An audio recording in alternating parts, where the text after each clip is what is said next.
AP సీఎంగా చంద్రబాబు ప్రమాణ స్వీకారం చేసేందుకు అన్ని ఏర్పాట్లు చేస్తున్నారు అధికారులు. ఇప్పటికే కృష్ణా, ఎన్టీఆర్ జిల్లాల కలెక్టర్లకు సీఎం ప్రమాణ స్వీకార ఏర్పాట్లు పూర్తి చేసే బాధ్యతను సీఎస్ అప్పగించారు.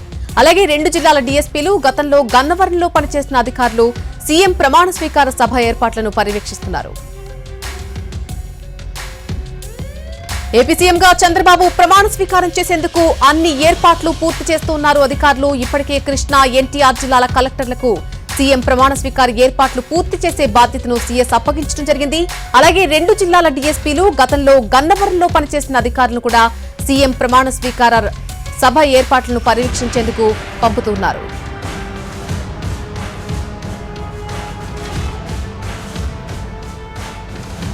అమరావతిని ఏపీ రాజధానిగా ప్రకటించింది గత టీడీపీ ప్రభుత్వం. అక్కడ తాత్కాలిక భవనాలు, ఎమ్మెల్యే, ఎమ్మెల్సీల క్వార్టర్స్ నిర్మాణాలు కూడా చేపట్టారు.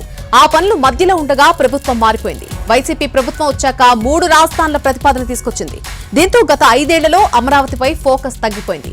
ఇప్పుడు మళ్లీ టీడీపీ అధికారంలోకి వచ్చింది. అమరావతికి పూర్వ వైభవం తెచ్చేందుకు అడుగులన్నీ కూడా ముందుకు వేస్తోంది.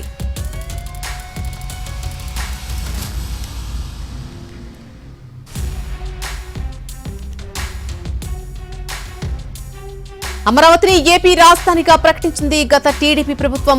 అక్కడ తాత్కాలిక భవనాలు, ఎమ్మెల్యే, ఎమ్మెల్సీల క్వార్టర్ల నిర్మాణాలు కూడా చేపట్టారు.